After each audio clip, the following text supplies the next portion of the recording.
മീൻകാരൻ അഴിമതിന് എഴുതിച്ചിട്ടുണ്ടോ? കച്ചവടക്കാരന് പെട്ടെന്ന് ഓട്ടോറിക്ഷ വന്നപ്പോ അവിടുന്ന് വാങ്ങിക്കൊടുത്ത 50 റുപ്യ, അയൽപ്പക്കത്തെ പെണ്ണിനോട് വാങ്ങിയ 150 റുപ്യ, എന്തോ സാധനം വാങ്ങിക്കൊണ്ടോ നേരം പറഞ്ഞു ഞാൻ തരട്ടോ പൈസ എന്ന്.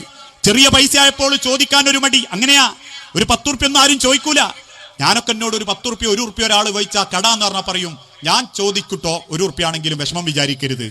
കാരണം 1 റുപ്യന്റെ പേരിൽ എന്റെ കബറിൽ ഈ തിളച്ച ശരീരമായിട്ട് ജീവിക്കാൻ എന്നെ കൊണ്ട് പറ്റൂല. എത്ര ആളുകളാ കടം വാങ്ങി പറ്റിക്കുന്നത്, എത്ര പേരാ കടം വാങ്ങി മറ്റുള്ളവനെ ബുദ്ധിമുട്ടിക്കുന്നത്. കടം കൊടുത്തോനിപ്പം തലയും കുമ്പിട്ട് നടക്കുക. കാരണം ചോദിച്ചതിന്റെ പേരിൽ കുറ്റം. അവധി 1 പറഞ്ഞു, അവധി 2 പറഞ്ഞു, 3ാമത്തെ അവധിക്ക് അവനോട് ചോദിച്ചപ്പം തിരിച്ചു പറയാ എന്റെ ഒരു പൈസ ഞാൻ അങ്ങനെ നാട് വിടുന്നൊന്നുമില്ല, തരാ. കൊടുത്തോന് വടിയും കടിച്ചിട്ട് പല്ലും കടിച്ച് സങ്കടപ്പെട്ട് നടക്കുക. ഓൻ കിട്ടുന്ന ദിവസത്തെ അടിപൊളിക്ക് വേണ്ടിയിട്ട് മക്കളെയൊക്കെ കൂട്ടിയിട്ട് ജോറായിട്ട് ജീവിക്കുന്നുണ്ടെങ്കിലേ കടം വീട്ടാതെ അവനവന്റെ മക്കൾക്ക് തിന്നാൻ കൊടുക്കുന്നത് പോലും ഹലാലല്ല എന്ന് പഠിപ്പിച്ച മതമായി ഇസ്ലാം.